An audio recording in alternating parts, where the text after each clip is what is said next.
Before this video begins, let it be known that this is for a general audience. This can be enjoyed by children and adults alike. Children under the age of 13 can enjoy this video for the Thomas & Friends brand itself, and teens and adults can enjoy this video for its production value and nostalgia. The Missing Christmas Decorations, based on the Series 17 episode with the same name. Written by Trey.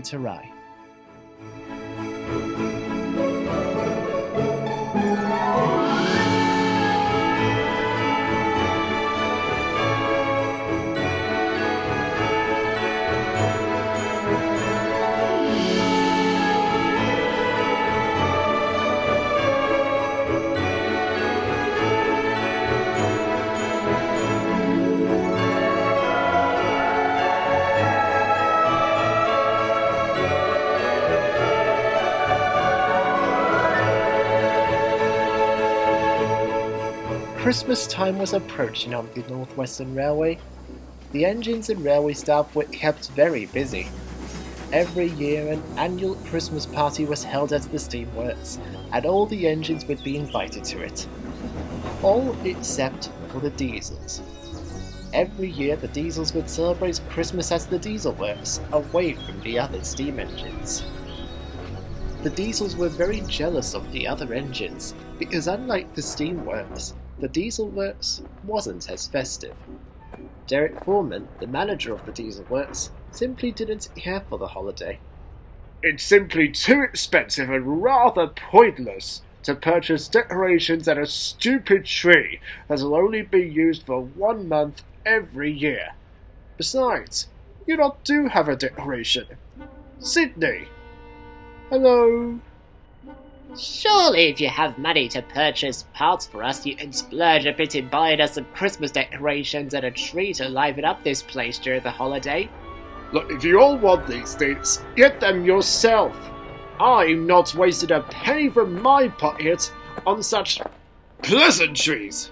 And with that, Derek Foreman went back to his office, slamming the door behind him. Well, you heard him.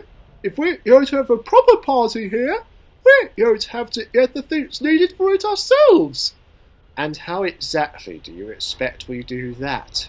It's not like we can go to a store and purchase decorations and a tree ourselves. Well, we could always ask Dowager Hat if she can get us a tree. She always gets a tree for the steam engines party at the steamworks. And as for the decorations, since Titmuth Sheds gets decorated every year, perhaps we can...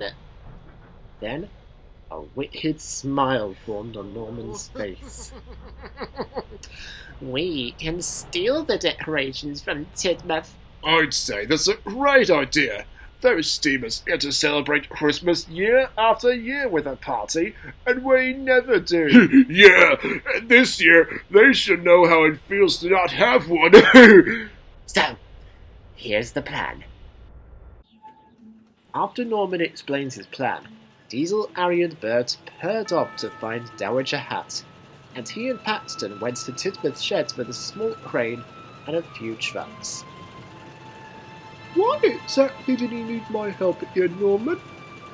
I need you to keep watch while I take the decorations of the sheds with Happy Hook here. Okay then. When the two arrived at the sheds, there were no engines around. Where do you think I should keep watch? Where do you think I should keep watch from? That carriage shed on the other side of the main one. If you see any of the engines coming, honk your horn. Okay then. And with that, Paxton rolled off to the other shed, hiding behind a line of sleeping trucks. While he hid and kept watch, Norman rolled onto the turntable of the sheds and got to work. With the help of Happy Hook, he pulled off all the fairy lights on the sheds, then the little candy canes that hung above the doors, and even the mistletoe that hung over the berth where James usually slept. Hold on, why would an engine even have a mistletoe hut above their shed? It's not like we can kiss each other. Our buffers prevent it. It took quite a long time for him to do this, His driver would have to get out and turn the table slightly, and every decoration that Happy Hook pulled off would be dropped into one of the trucks behind Norman. Before long, all that was left was the garland. Surprisingly though, Happy Hook couldn't pull them off. Botheration! What's wrong?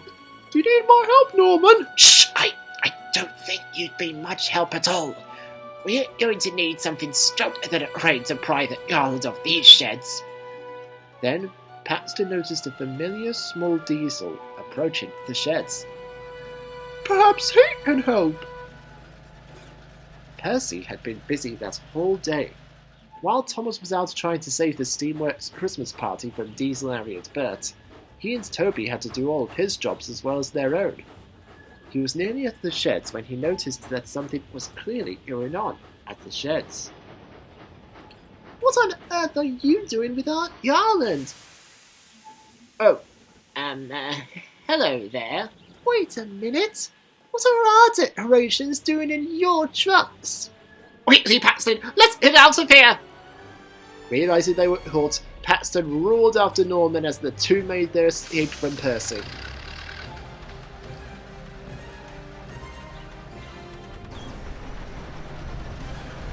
Come back with our Christmas decorations! As the diesels rushed down the main line, Percy remained on pursuit. James had been getting his brows polished when he saw Norman and Paxton fly past him. Return our decorations immediately! Not a chance! Those diesels stole our Christmas decorations. We'll see about that. Come on, after them! They must have stolen my mistletoe! James rushed after Percy and the diesels. As they passed by Edward Station, they whistled to grab as much attention as possible. Edward and Emily, who were nearby, joined the pursuit. The four engines chased after the diesels until they reached the diesel works. Return our decorations this instant, you jerks!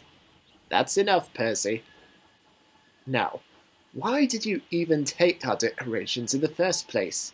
Because, year after year, you steam engines always get to throw a party at the steamworks, while we don't, because the manager of this place can't afford to buy us any decorations, or a tree for that matter. It just isn't fair. Well, it also isn't fair to take away our decorations. Wait, you diesels mean to tell us that you never had a party here at all? Yeah, but you steamies can jolly well have it back. We just won't have another this year, or even at all. Percy couldn't help but feel bad for the diesels. As Norman was about to exchange the trucks of decorations to James, Percy stopped him. On second thought, I think the diesels should have our decorations. The other steam engines were surprised. But why? Norman is right, everyone. It really isn't fair that we get to have a party and they don't. But they literally tried stealing our decorations. And he said it himself. The manager of the diesel works can't afford decorations here. That's not our problem. Oh, come now, James. We can celebrate without a party at Tidmouth this year, can't we? These diesels may not be able to have one at all next year. James could see the downcasted look on the diesels. After a moment of thinking, he came to a reluctant conclusion. All right, you diesels can have our decorations. Paxton's face lit up immediately. Oh, thank you, James! Thank you, everyone! This will be the best party ever! We really appreciate it! You're absolutely welcome, you lot. Merry Christmas. Oh, Merry Christmas to you too! And with that, the steam engines left the diesel works, leaving behind the now cheerful diesels. Well, that's all good and all, but what do we do about a Christmas tree? Well, we lost our Christmas tree, unfortunately, thanks to that no-good Thomas. Yeah, that blue puffball literally ran over ours. Not to worry, me hearties! Me and Mavis has brought you all a tree! But how? Thomas let us have his. It was very kind of him. Thomas gave us a tree. Oh, that's just brilliant! Quickly, unload the tree so we can start decorating it!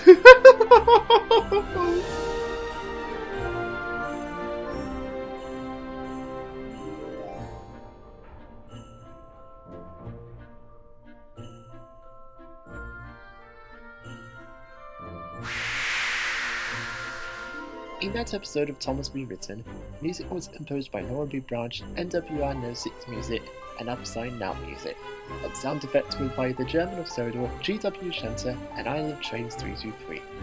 This has been a Steam-Powered Cyborg production. Characters were owned by Wilbur and Christopher Audrey, Brittlecroft, Hit Entertainment, and Mattel. And all of us at Steam-Powered Cyborg, well, it's only me, but we sound better. Wish you all a Merry Christmas.